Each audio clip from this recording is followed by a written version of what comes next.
Good afternoon to all of you and welcome to Summer Foundation's annual public forum.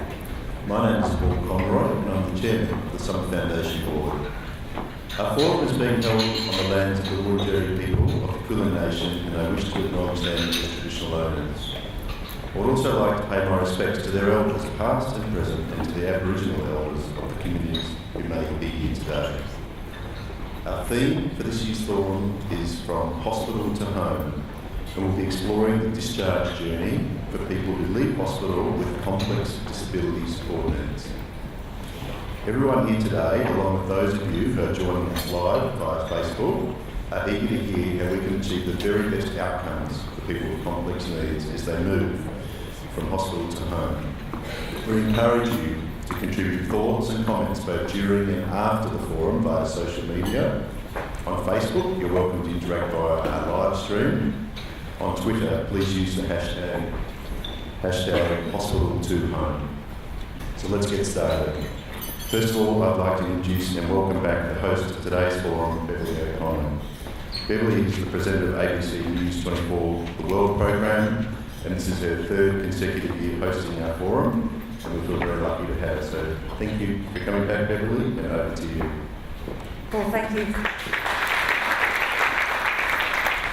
Thank you so much, and I can't tell you what a privilege and an honour it has been to be associated with your organisation, the Summer Foundation. I have learned so much about such vital work that the organisation does, so it's delightful to be here again and to have this very, very important discussion along with our guests, both up here on stage and in the audience. Today we're going to be discussing the very critical point in time when people with complex support needs have to leave hospital. The NDIS provides a real opportunity for those people with disability to leave hospital with the absolute right support in place to support the choices that they have made about what their life is going to look like post-hospital. It's probably for the very first time that the NDIS is putting the patient in this position as decision maker. So how are the health and disability services responding to this new patient-driven environment? Luckily, most people don't end up here very often, but when they do, usually they're out really quickly. Unfortunately for me, I haven't been so lucky. From experience, I know what happens in hospital can have a huge impact on the rest of your life. And believe me, the treatment that you get inside those walls isn't all that matters. Planning for what happens once you leave is just as critical. How do I know? Because for the last 10 years, my home's been an aged care facility. What does it take to obtain the very best outcomes for people with complex needs as they head from hospital to home?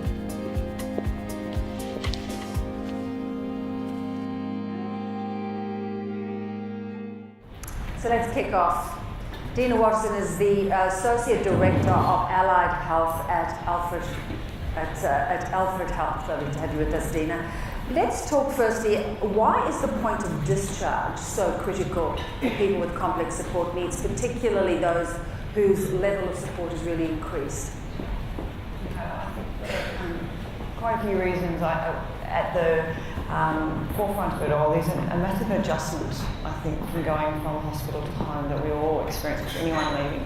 For those who've experienced a new disability or new complex needs, that level of adjustment can appear to have so many obstacles ahead of it, and the discharge planning team or the clinicians who support people on discharge have to try and prognosticate, if you like, what the care needs or what the support needs might be for that person. But really what the NDIS does provide and where the pathway that we are now taking is much more about what the person wants. So we really need to work together, and we do work with the person in front of us to look at what level of support they think they need, but also setting them up to ensure that we can support independence as much as possible, to support participation in the community as much as possible.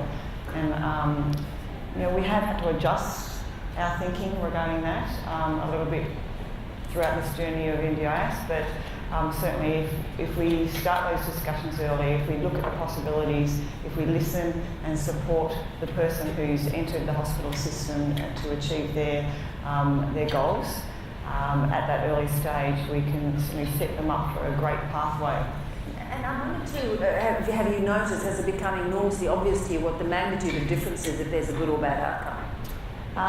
So certainly from a health perspective, we would look at readmission and people needing to come back into the health system because of the discharge pathway is something that we absolutely look at all the time, and that's becoming more and more apparent through this process of NDIS. If we do the best we can to support the person on their transition from from the hospital to home, we actually support or hopefully prevents the process of the person needing to enter back into the health system, or their health deteriorating, or their care needs increasing, or care burden increasing. They're all the sorts of things that we're certainly considering. So really important to get it right first time up. Absolutely.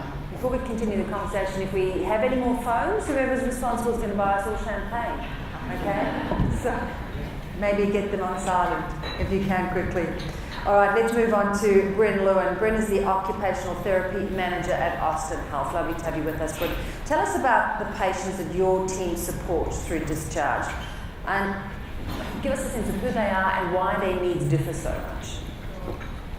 I think really in hospital there's probably two groups of people. There's people at some point in their adult life who have experienced an accident or an injury and they have a new disability, for lack of better words. And then there's another group of people who may have had a minor or a less significant impairment or disability for a few years, and things take a turn and they come back into hospital and they need to now go home for the first time with a much higher level of support and what we refer to as complex needs. So complex needs being, equipment and access and support workers and really people to help or equipment to help with most things throughout someone's day. So those are the two kinds of NDIS participants in hospital that we're working with. And I think what makes these NDIS participants unique is really the lack of lived experience. So we're talking about people who may have 3 days of lived experience, and of course there are people with lived experience who are in hospital as well. So it's really hard to navigate how to set up someone's life for the first time when they can't picture it, and they're relying on a large team of people to help them picture it and make decisions and choices and plan. And I think the NDIS is fantastic because it offers us the opportunity to do that. Without the NDIS, it's hard to think or plan or make decisions because there wasn't much on the table. So in that way, for this group of people, it's fantastic that they have those options now to make choices. The other side of that coin is that it's really complicated to do that. So there's a breadth of things on offer. There's ways to go about acquiring supports, but they're limited and they're not always suitable to people who may have a new disability and can't necessarily make an informed choice for themselves. So I think for the kind of people my team support, that's really where the challenge lies. It's a smack bang in the middle of an opportunity and a challenge. Yeah, getting the right fit. Well, let's go to Stephanie Gunn, who's very kindly stepped in at short notice for Chris Faulkner today. And welcome, Stephanie. Your role at NDI is General Manager Critical Service Issues, which is a very important one for us to have here today. I'm interested to hear about how discharge is changing from a patient perspective, do you think, under the NDIS? Thanks, Beverley, and hello, everybody. Look, I think I would capture it in what you summarise in the very beginning around it provides the opportunity for the very first time to have, at the point of discharge, the confidence that you have the supports that you need going forward.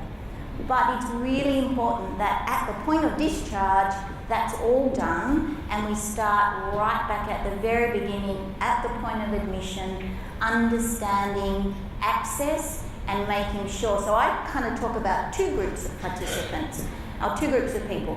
People who are new, who may have suffered an injury or a deterioration in an existing need, and an existing participant. If you're new, you need to talk to the hospital immediately, and they need to start talking and understanding what the access requirements for the scheme are. And if you're an existing participant, let us know, that you're in hospital.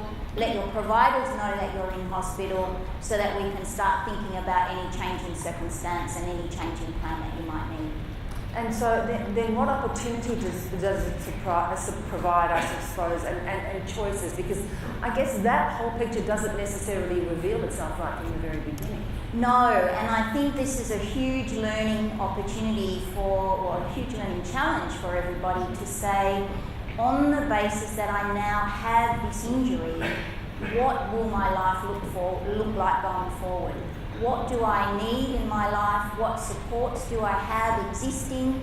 Can I go back home? Does my home need to be modified?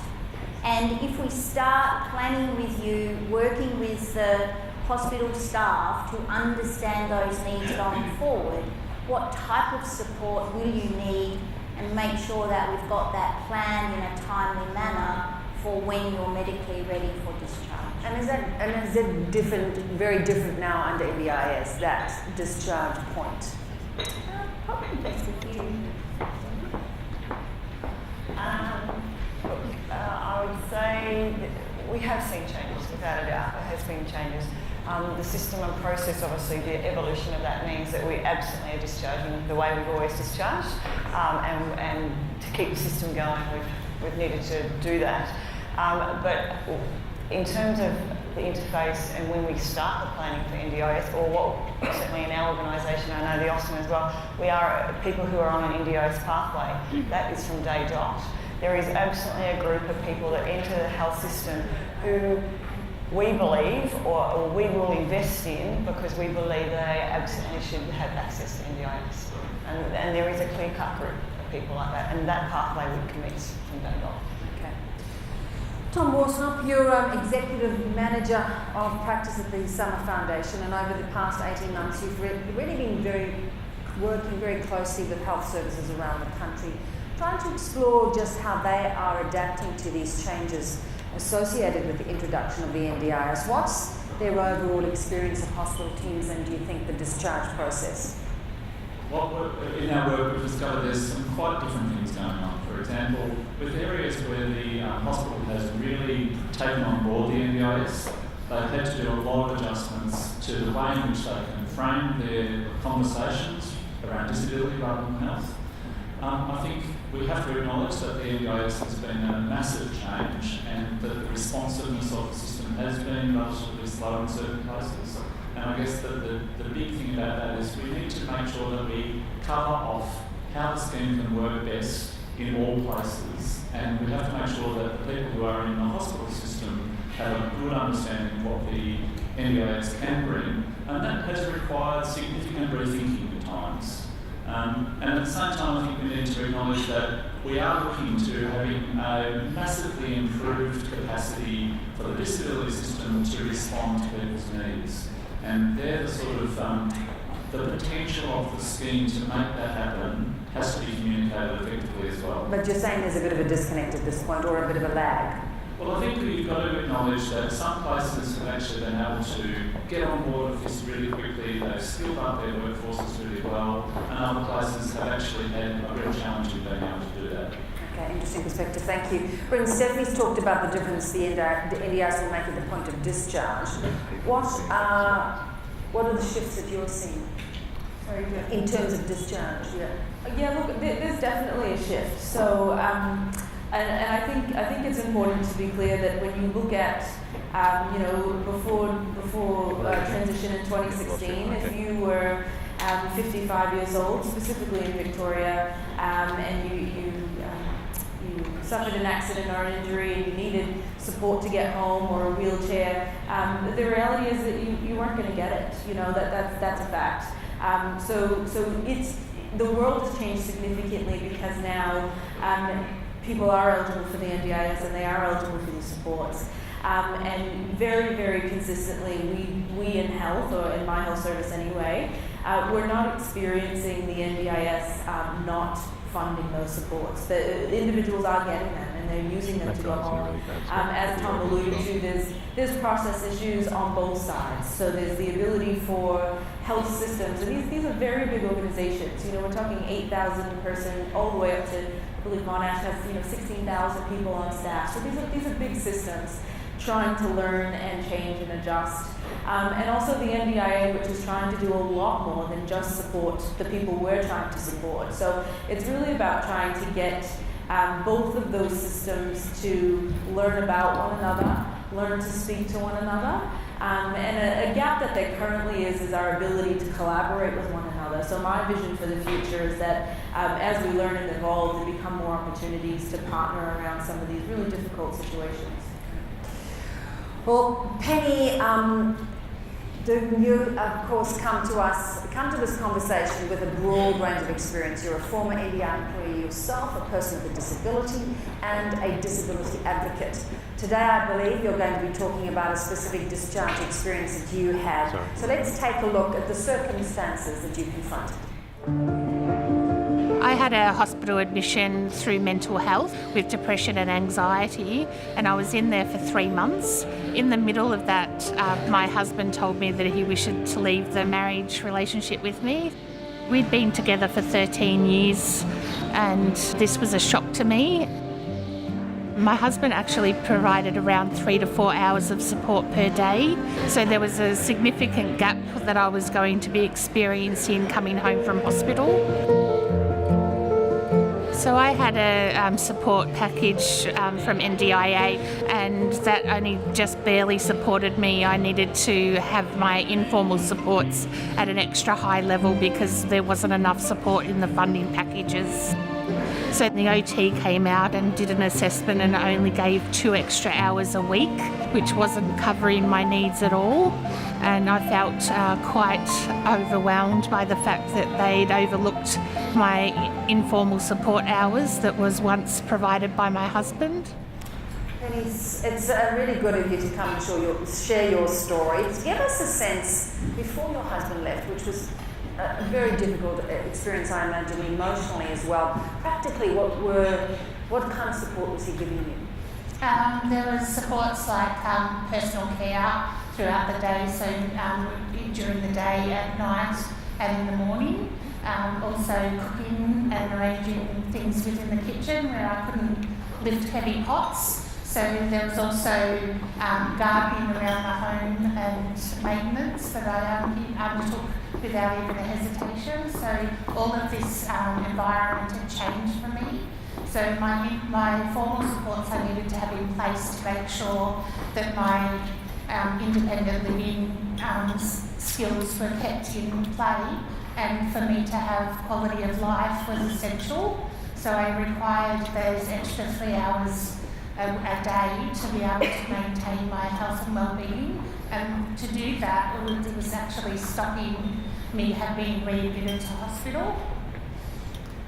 So when you realised, what was going through your mind, because you were an incredibly informed individual here, you really understood how big a difference this was going to make to you? Yeah, I did understand the system from the back end, but it was my support coordinator was away at the time. I had a 3-month hospital visit and my confidence was down, but I had to work through and figure out how I was going to get the occupational therapist out to my temporary accommodation, and how I was going to get an assessment through in time to meet my needs. And I felt that perhaps if I had some support at the early discharge place, I would actually have been better off. Having gaps in my services wasn't doing my quality of life any good. So as a former NDI employee though, you know the process. What should have happened compared to what happened at the end of the day? I think it's around, for me I was a different participant where my plan was it was listed as a worker, so I was actually aliased as to a different name, and I'd go through a different process to the main people, which actually took longer than the necessary process that a participant will go through. So that in itself had difficulty in getting services promptly to you. So once I was able to navigate the system, I was able to get the occupational therapy report and get that into the planner, where I was able to have extra hours added to my plan. But to the three of you too, I guess it shows you, this is an experienced person who knows the system. Can I answer that? What does that tell us about what's lacking? Where the connection to your point, Britt, needs to happen? Yeah, the education's been tough, and it's not a criticism. It's nobody's fault. It's just something that's brand new and something that's huge. And with the NDIA came a whole new way of understanding and naming things, and that's all been really positive. The way the NDIA approaches supporting individuals with disability and the way they talk about it, I personally think is great and positive. The problem is that it was really, really different. So it wasn't like anything that any of us throughout the country had been accustomed to in terms of how you go about getting the things you need. So again, it's not a fault-based thing. It's just going to take a long time. And something that I learned from meeting with lots of different health services is that people need the message that they need to go out and learn it and not to wait to be told. So you mean the individual? The individual and the services. So hospital teams and health teams, my impression is that they need to say, right, I need to learn to do this better, and I need to learn more about it, and we need to educate ourselves and go out there and do that. And that's come, we've had to create a whole bunch of new systems and processes that we've just had to create. And a lot of it is having a guess, and that's been tricky. And again, that's where that collaboration would really enhance these experiences with people in hospitals. If we could check and say, is this what you need? Are we going about this the right way? But I think the reality at the moment now is that the NDIA is doing a lot, and that's not something that's on the table. So people out there, individuals with disabilities, and anybody, whether it's in health and education or any system, my advice would be that just to take that initiative and go out there and seek the information as best you can and have a crack and try to do it better next time, because that's how we do better now, I think. Penny, your comment about stopping you coming back into hospital is certainly the mantra that quite a few organisations, certainly in Victoria, are taking. We see it as our role to invest front end, because we want people who come into our system to go back and live in the community as the way they want. So I think the mantra certainly from my perspective at Alfred Health is that NDIS is fantastic, and we are going through a system change. It's huge. We are learning and it's evolving, but ultimately one of our key values in our organisation is for the good of our community, and that is what we're holding on to. So we are going through this journey with that as our principle, and you saying that is exactly what how we want to grow the NDIS and health relationship. I think it's really important. I'll just make two very quick comments. I think you will have seen the work that we've done on the pathway, which acknowledges that where there has been delays in making sure that we get the right prioritisation for people needing reviews of their plans, so for those changing circumstances. Penny's was complicated because, as you said, as a worker, as a previous employee, we didn't change the restricted status on her plan, So that's messy, shouldn't have happened. But more generally, the pathway improvements about making sure that we can prioritise what we call unscheduled reviews when a person's changing circumstances. Good work is underway to make that work better. But I want to reflect on the comments from the two health systems where we are one national scheme, nearly there, but we do not interface with consistent national health system. Every health area, every hospital is different for us. Every capability, every level of resourcing, every process is different in every hospital.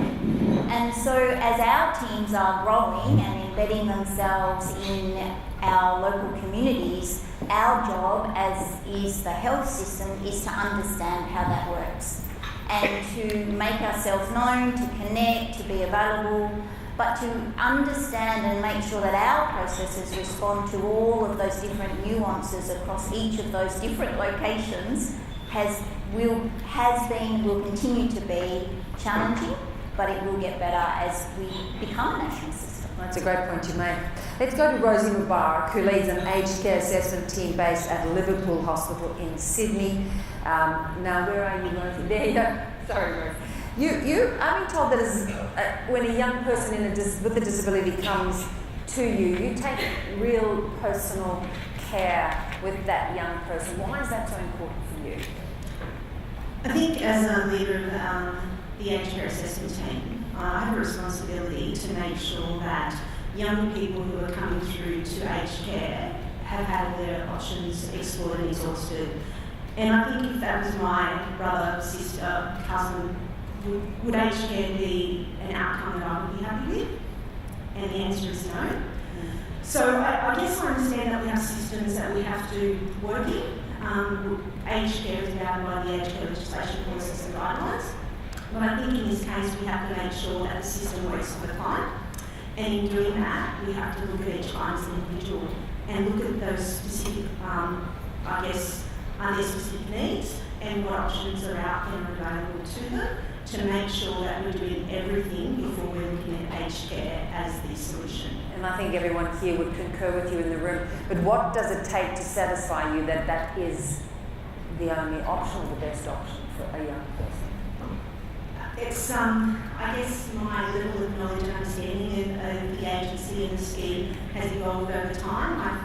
As an aged care expert, I've almost become a disability expert, having an understanding of, like Steph said, what's available in our particular areas when it comes to disability. What's available in the private sector, what's available through health at the local health district. And so it's often not as straightforward as saying that you've ticked all the boxes and you can come through aged care. It's about listening to what options have been exhausted, listening to what the client wants, and also just having an understanding that unfortunately in some circumstances, aged care is the best place for some of these participants.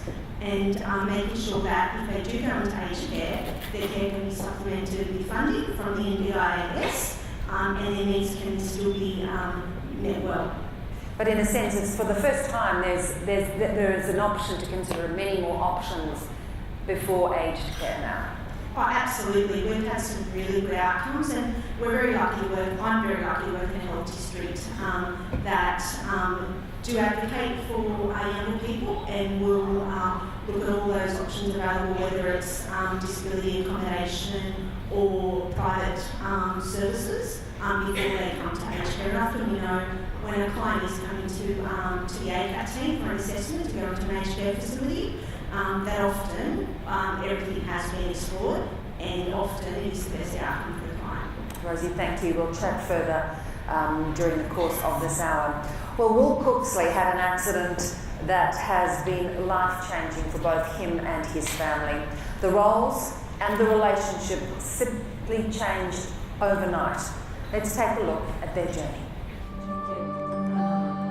We're a very close-knit family. We were definitely close before Will's accident, but now as a result of his accident, we've bonded a lot more. Will's life beforehand, he had such potential, and that was obviously cut on January 2016. So we've just been working towards the last 2.5 years to give him every shot at getting back to what he was achieving before that day.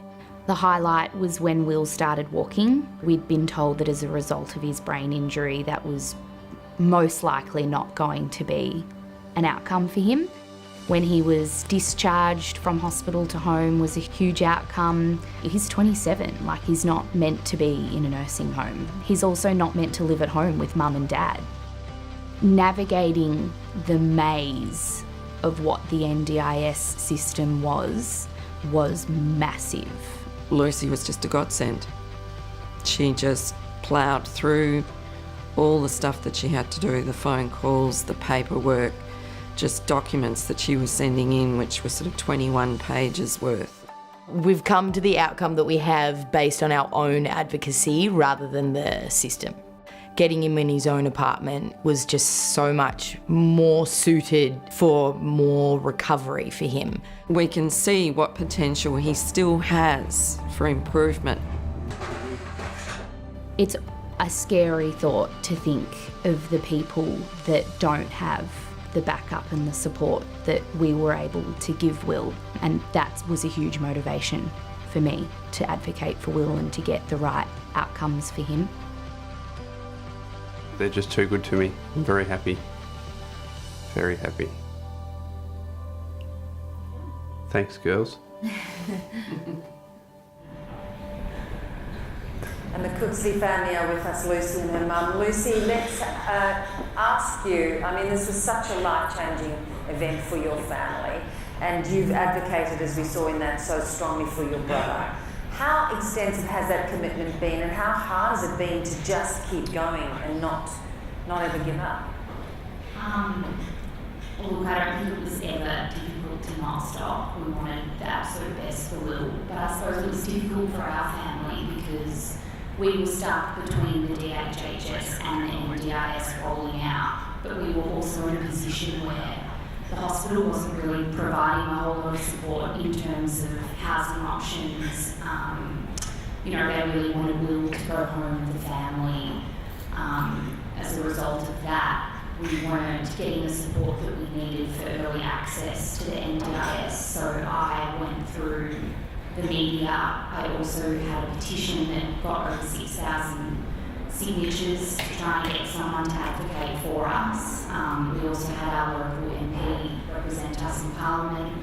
So finally we did get early access into the NDIS, but then from there I had to educate myself on what actually was the NDIS and what did I need to do and what did I need to ask for and what was Will eligible for. And we kind of felt like we didn't receive much support at all from our hospital in terms of options for him, and they had also grossly underestimated the amount of care that Will was going to require after discharge, and therefore how much funding we would require. So we just felt, as my sister said in the video, like we reached the outcome from our advocacy, not because of the system supporting us. Do you think that had a lot to do with the timing of the rollout, and as we've heard already today, because of that kind of disconnect still between the two systems? Yeah, definitely. Like we can see what the NDIA is going to give Will and our family, but I think this, like you said at the beginning, like this was new to us. We woke up one day and my 27-year-old brother, who was a construction manager, was now permanently disabled and in a coma for 12 months, and no one started talking to us until discharge 2 years later, about what our options were and that we were eligible for the NDIS. And more specifically, we really wanted the specialist disability accommodation for my brother SDA, which we were told there was no way we would be eligible for, and a year later I just got told that we did get it. So that was all us that did that. So to that point then, knowing what you've learned, how different would his discharge experience have been?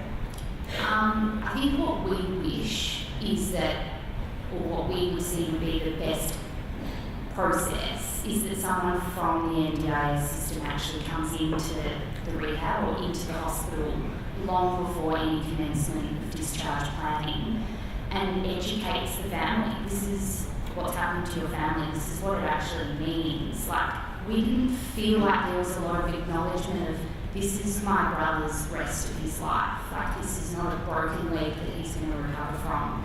This is going to affect us all for the rest of his life. You're going to have to do a plan every year.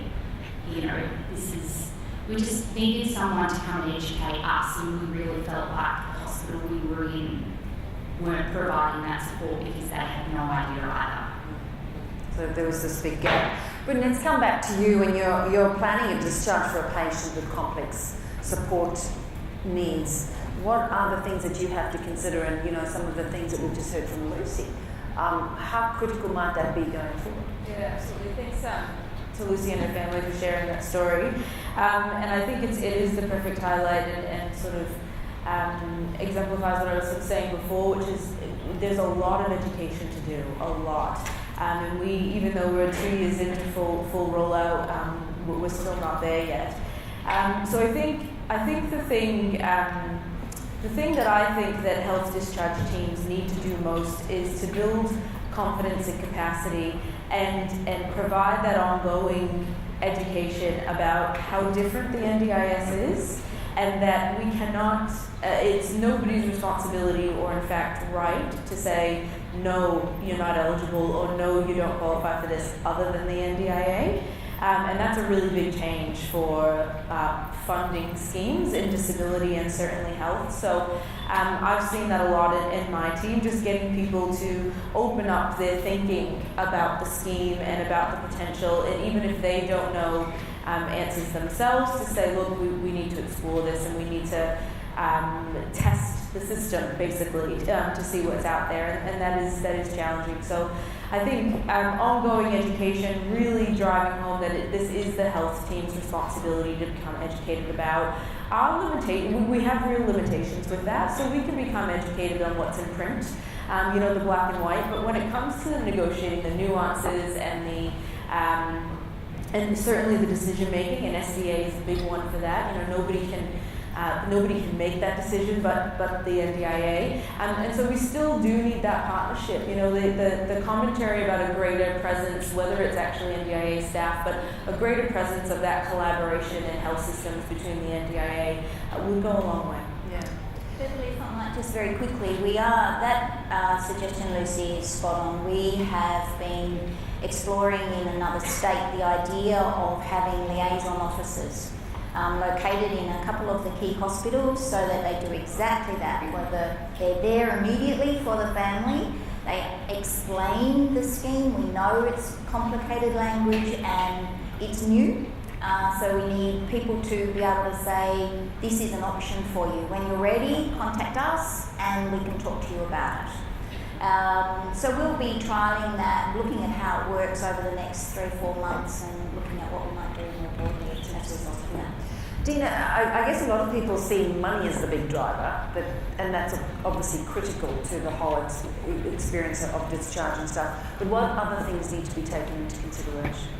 You mean money in what level of package? Package, but also the complexities and considerations of the health services they may need when they're it's very broad, absolutely very broad. I mean, we're talking about people's right to be able to be given the opportunity to have their basic needs met, but also actually live the life that we all expect to live. And I think the dollars, I don't think that's what drives, certainly at discharge planning and all the forums that we've been involved in or have listened to. It's not really about how much you get, it's about what and the quality of what you get. And certainly at the discharge point, the aim is to ensure that plan and the pre-planning work that has been done in the health system sets that person up for that next 12 months, and that may be to also have enough inbuilt capacity or core or capacity building in that for further assessment, further work, particularly at the SDA level, and that's certainly a big challenge for the health systems. Capacity and demand of what's available from a service provider perspective, from accommodation, from equipment, is becoming a real challenge. So we, as a part of that planning process, we certainly look at what is required, irrespective of, as long as it meets the means, reasonable and necessary. And to be honest, there hasn't been much that we have put forward, and certainly I know from Bryn's experience as well, that has been knocked back once you go through the process. So, the bar has been raised so much from what we've had before in terms of discharge planning and what is available for people. And maybe we've actually been conservative, and we have to actually look at changing that philosophy around discharge planning and making sure we're working at a high level. And that comes with education, training and evolution of us in health as well as the system. And there's that fear that there won't always be that money, so people being erring on the side of being too conservative. No, I don't feel that. My view would be that this is, again, if you think about the new system, it's about a person envisaging the future. and what are the potential goals, the expectations of my life after this event, and what might it look like. So we would, in our planning conversations, always encourage the assumption that you can go back home. So our starting position will be, what will you take, what will it take to get you back home, for that care at home to be sustainable, for you to be safe, and for you to have appropriate support from all the other systems as well, from our capacity building and our health interface. And then we work back from there to work out what is reasonable and necessary for the scheme to fund, what the health system should fund, and design what's absolutely possible with the family. So Penny, let's come back to you, because of course there was a big gap between what you needed and what your plan actually allowed for, so that you couldn't initially go back home. How did you navigate that? Initially, I worked out that I could go back to the farm where my mum was, and I stayed temporarily in a granny flat out there until supports were able to be in place at my own home, which covered the 3 hours a day. In the interim while I was out of the farm, my quality of life went downhill and I was at risk of being readmitted. But we managed to get through that, and the changes were made to my plan, and today I can say I'm very independent at home with all the supports I require. And how much of a struggle was it though to get the recognition that you needed that extra help? It was quite significant. I had to ask for a review of a reviewable decision, which is a process that you go through if you feel you don't have the supports you think you should have in your plan. And with that was able to be put in place fairly quickly, thankfully, and I was able to have the supports I required. Stephanie, I think you've already kind of covered this that we wanted to earlier, but we see these two outcomes. They weren't ideal, but they got there in the end. So there is, and we've really kind of covered that there needs to be a greater connect, perhaps that idea of a liaison officer or something that really supports people to get the optimum outcome at the start. I think that's right. Making sure that we have early access, making sure that we work collaboratively with the health system to share the information, a shared understanding of the functional assessment needs of the person in language that works for both systems, and in working with the family to ensure that we get the plans in place in a timely manner.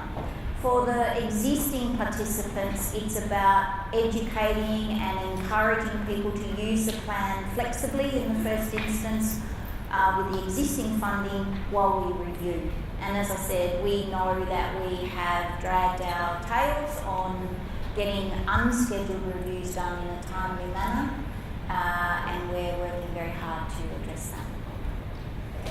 One of the challenges with, I'm sure a lot of people in the room would echo this, there is still a disconnect on what is health and what is disability, and we've all tried to define that line, but we actually know we're talking about people, so you actually can't define it.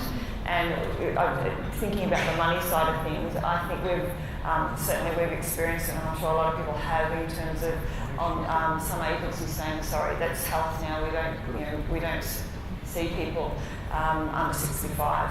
So there is a constant daily battle still between health and disability. And I don't know if any other states are doing it better than Victoria, but we're certainly trying to evolve that discussion. But that fundamentally is something that is still a bit of an elephant in the room, if you like. We are doing workarounds and we're working together and we're trying to bridge those gaps. But it's certainly those discussions and that collaboration around the person, who's the person we're talking about, is something that I know we would welcome.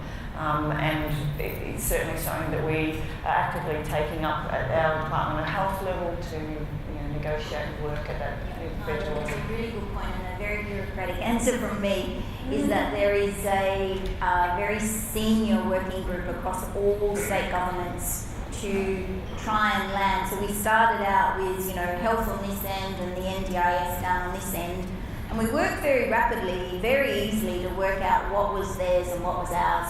And we found this great big chunk, because we're dealing with people, of grey. Who should fund these stuff in the middle? And there's been an awful lot of work, about 50, 60, conditions or needs that are being addressed in that bunch, and ideally that should be resolved very soon. Let's go to Frank Chu. Frank, you are a support coordinator with a specialty and experience in working with people who have complex disability support needs. So what are the biggest obstacles for you when you try and achieve the best outcome for them? Oh, for sure. Sometimes some of the discharge process can be quite tricky and difficult purely because the long delays of the plan review process, and also some of the placements lack of the suitable recruitments, and also basically just have no place to go for them out on hospital assistance.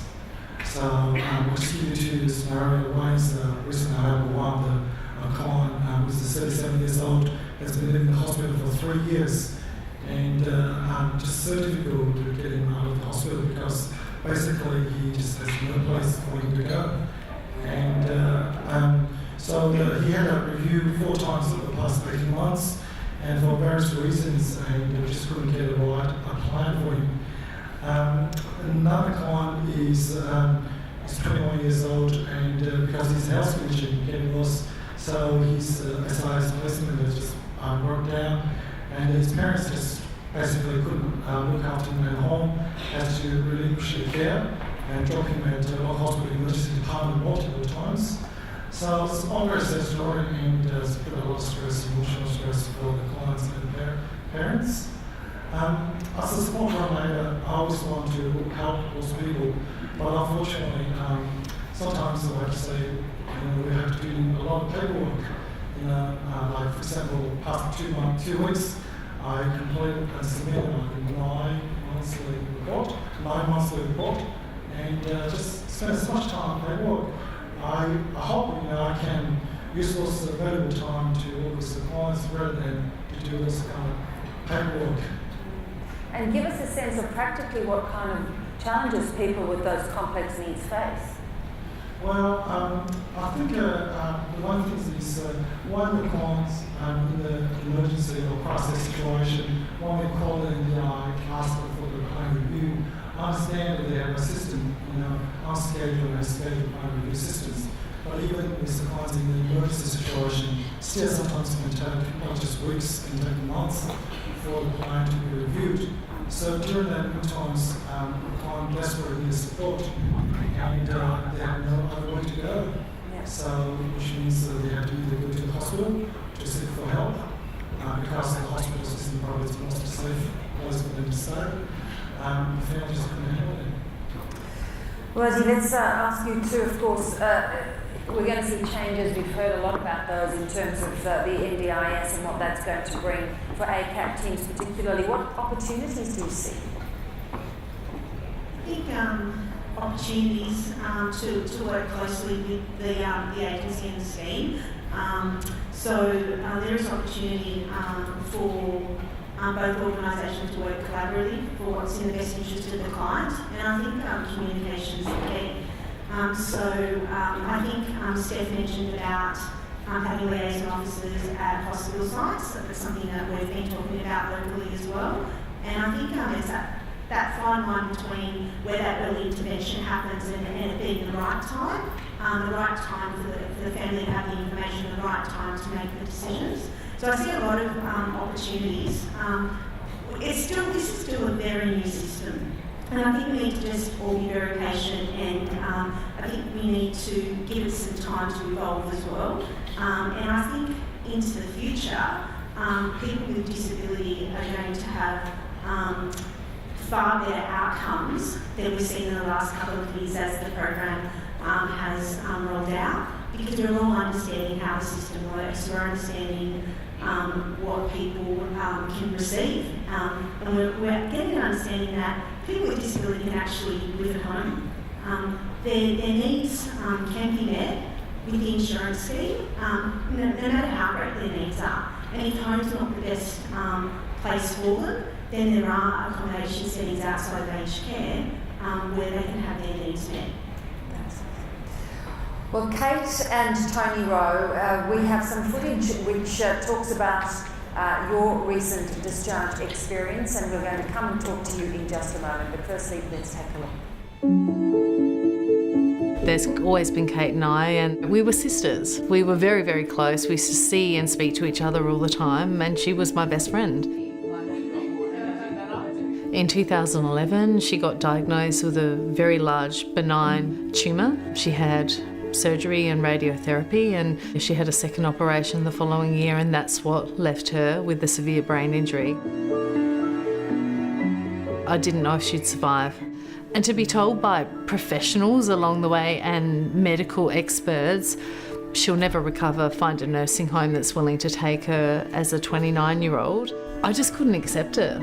I literally brought my sister home and taught myself how to do it. I was providing a huge amount of support to Kate, unfunded. I had to resign from my career and do some consulting work to try and get enough money to support my family and keep us all housed and fed. As soon as I went back to work in a full-time capacity where I had to be out of the home working, she had deteriorated so rapidly. I didn't know if this was just how it was going to be, and maybe I would have to find a home for her. Oh, look, I think the thing that's had more of an effect on me is knowing that my sister, who, you know, she's my best friend, and I love her, and I hate the fact that what's happened to me has had such a big effect on her, because she's had to fight all the fights and everything, so yeah. It is a serious gap. That pathway from healthcare over to NDIS needs a lot of work. It was just this revolving door, and there's something missing there. Tony and Kate are with us. Thank you to both of you for being here. Tony, as we heard, it was difficult for you. You had to do a lot of advocacy. She did eventually, Kate, get a suitable NDIS plan at the outcome. What have you learned? What can you pass on to other people? Look, I've been listening to the people on the panel today, and I concur with all of the comments made. Especially, I'd like to thank Bryn. Look, you articulate our experience perfectly. What I've learned is that to get the best outcomes, we all have to work together. This is a new scheme of mammoth proportion. Look, I work in the sector and I meet people every day. What drives me is what I've done for Kate, and we've got an amazing outcome. NDIS is an absolute game changer for my family. We've spent 6 years waiting for this. It was really hard, it was really bumpy this year, our pathway to NDIS, but it's worth the pain and suffering. And that's what I look to is let's look to the future, let's share what works, rather than pointing the finger and saying it's your fault and this is what went wrong. So for Kate, when I brought her home, very, very difficult to implement the plan for a whole range of reasons, and I was worried that maybe this just wasn't going to work, maybe it was too far gone. As you can see, she's sitting next to me today, and compared to when we had the planning session at her hospital bed, just a phenomenal change in a very short amount of time. So yeah, that's our experience. You can see the light at the end of the tunnel. Yeah. But she wasn't an NDIS participant at the start when she first went to hospital. No, she wasn't. As I said in the clip, this year when I returned to full-time work out of the home, she just nosedived because pre-NDIS, and I think this is the point we all need to get focused on.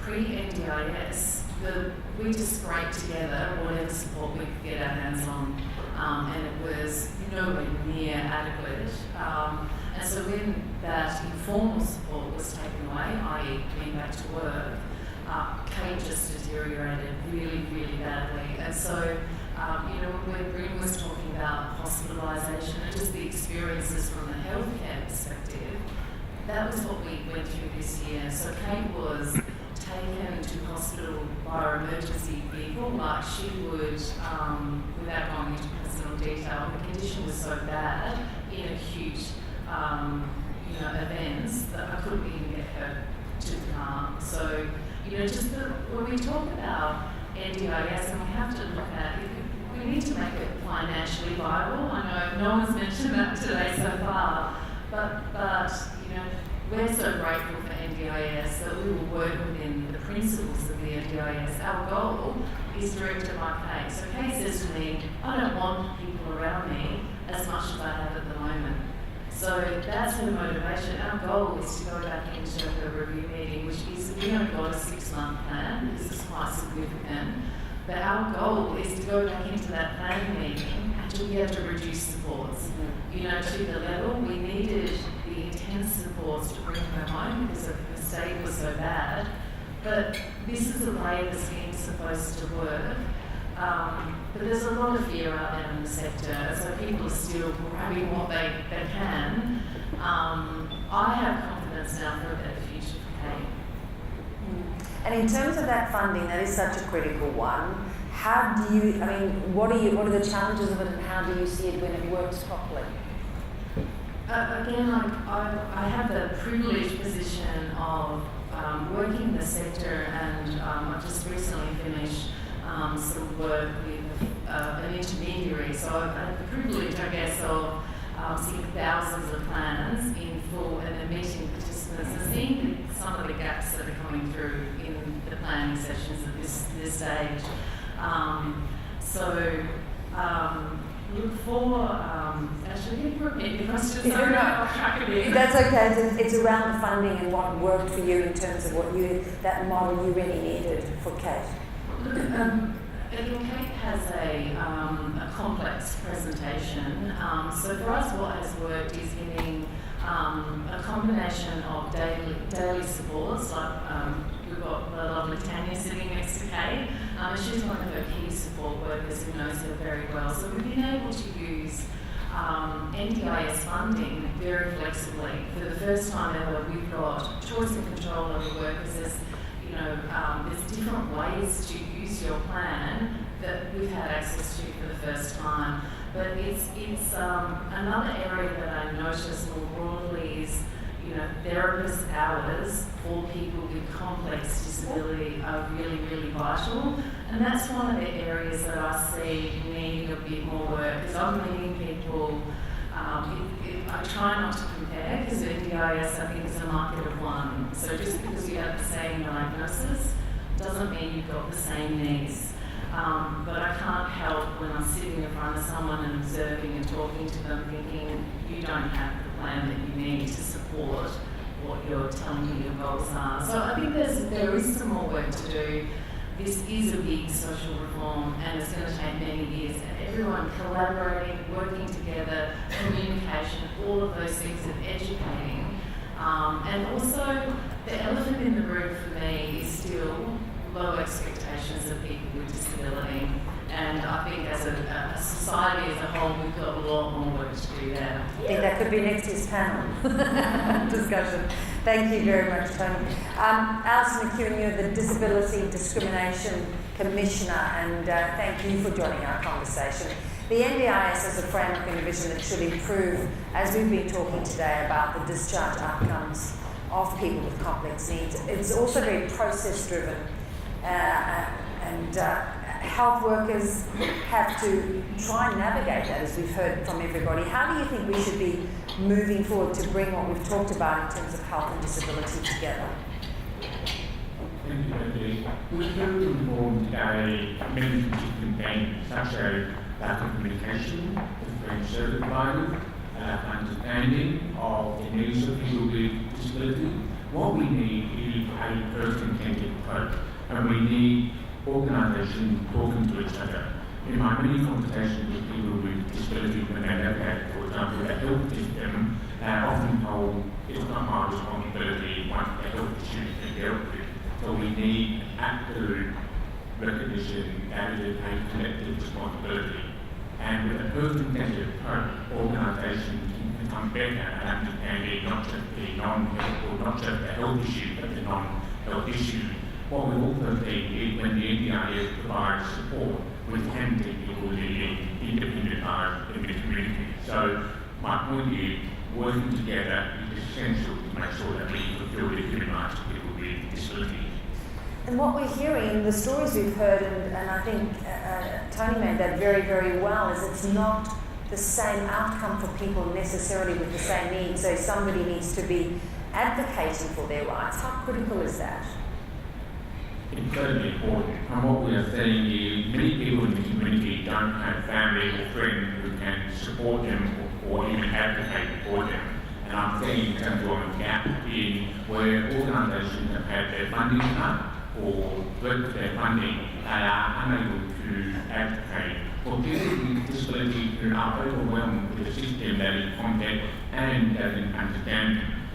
With the NDIS being life-changing for many people, my question is why now are we threatening the existence of advocacy organisations when it's, in my view, more critical than ever before? Thank you so much, Alistair. Penny, you're of course now back home with the level of support that you really need. What are the things that worry you about being able to continue living successfully? For me, my concerns and worries are that at review that they may feel that different supports are required. So I feel that perhaps I have to justify why I need particular supports, and that there's an anxiety there around, is my next plan going to include the same sorts of supports that I've had in the previous 12 months? Or are those plans going, or are those supports going to be lessened as they get more Australia-wide in their approach to the National Disability Insurance Scheme? So for me, I would like an understanding of consistency and understanding that supports can remain in your plan and enable independent living, and the supports that are required to be able to maximise your independence, so be able to do the physiotherapy and hydrotherapy that you would put into your weekly outcome, so then you're preventing going back into hospital. Dina, for you, as you listen to the conversation today, what do you think your takeaway is as probably the biggest thing, particularly when it comes to discharge? I think the bar is never too high. I think that's the message, and that's that has been a game changer for the health teams without a doubt.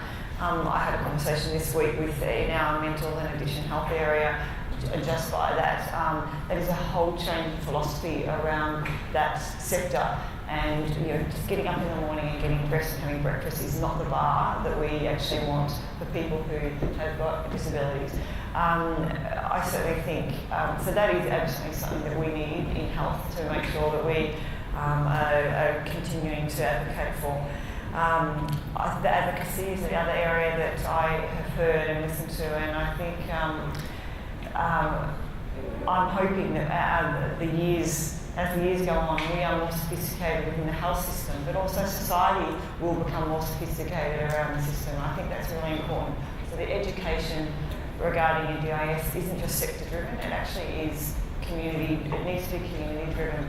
And I think one of the things that I've experienced in our health network is, even though I've been on this journey for 18 months, which is very short, NDIS isn't something to someone until it's sitting in front of them, and I think that's the experience of people who are newly who have new care needs or a life-changing event that brings them to hospital, or that their condition is deteriorated that brings them to hospital.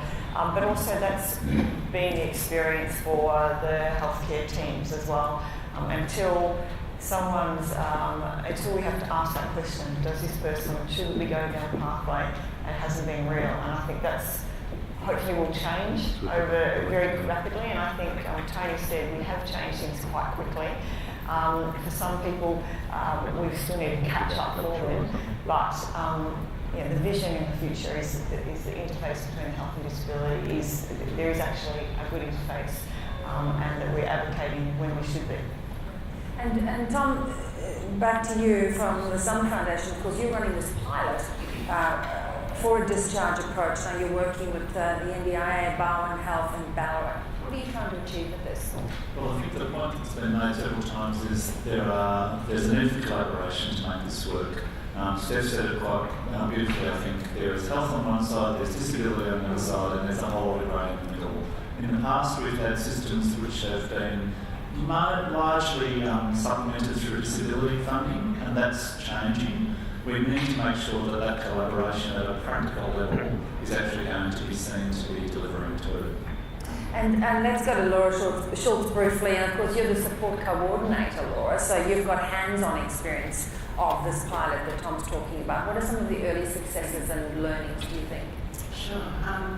So I commenced with this pilot program approximately 6 months ago, working with the Southern Foundation, to try to bridge that gap between health and NDIS and the access process pathway. The initial issues that were raised were through the allied health team as to what do we do, where we start. Here we have a participant whose access has been met, they have obvious complex needs. We know from a health perspective how to get to the point of discharge, but that's not the end of someone's road. There's a whole start to a new world, as Brendan was saying, that this is just one person's life starting again and having to relearn and re-navigate and shift goalposts with what someone was looking at aiming towards. So our initial focus was on trying to start building capacity within the allied health team to understand and learn, first of all, the terminology, but also practical steps on how to work towards it and include the participant in every step of the process to really build on that choice and control. But we've also focused on trying to get that early intervention in place from a support coordination perspective to be able to help explore options and help lessen the barriers and navigate the whole scheme, both with complexities and with the NDIS.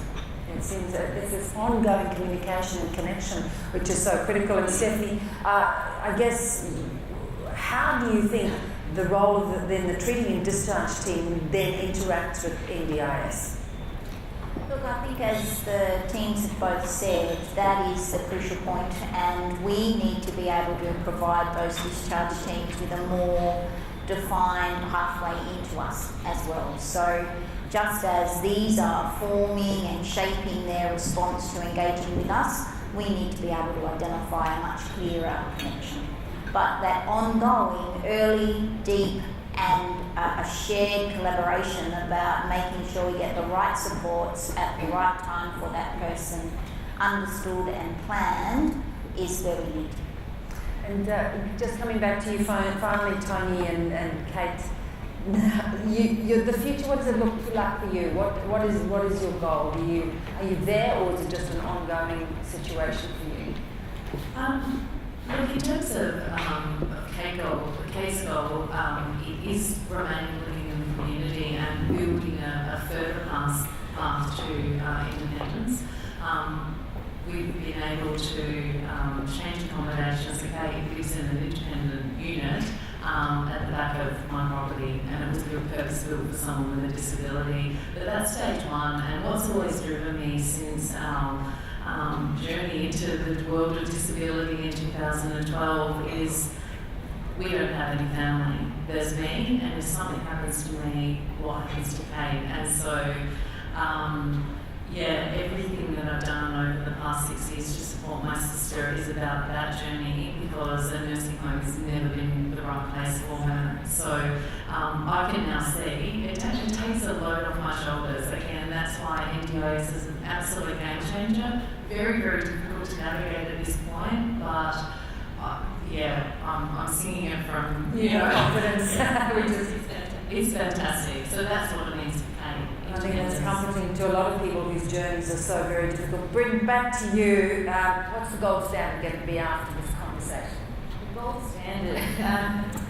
Look, I just, at this point, taking into account, the really junior stage that everyone's at, I'd just like to see every member of every health team trying their best at it. Not getting intimidated by it, not trying to say, oh, I don't know, or it's not my job, but just really putting in an earnest effort to say, I'm going to try my best at it this time. Being really clear with the NBIS participants in hospital that I'm learning to, let's learn it together, and take every single opportunity to learn and to try to do it better next time.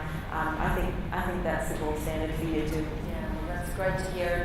We've heard amazing stories, very positive ones, and we've had a lot of advocacy, and we can see what the connection needs to be going forward. And I know everyone is trying to do the best job in terms of making discharges the right outcome and then the ongoing support. So please thank all our panel speakers today.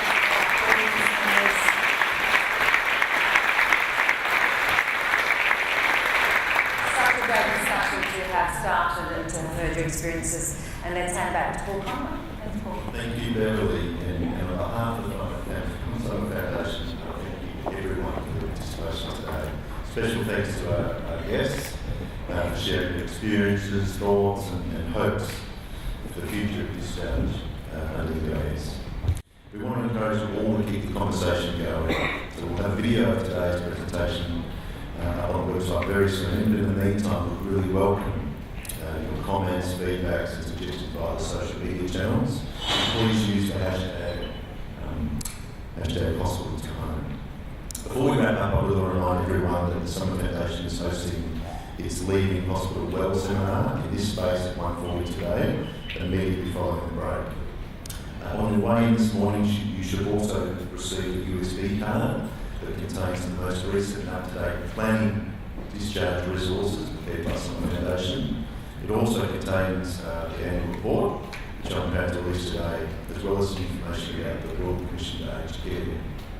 The Royal Commission to Aged Care, in terms of reference which were announced on Tuesday, presents a unique opportunity to young people facing discharge who would previously follow an aged care pathway to a more appropriate and well-supported disability pathway. We're very pleased with the terms of reference, and they're broad enough to allow sufficient scope to examine these pathways.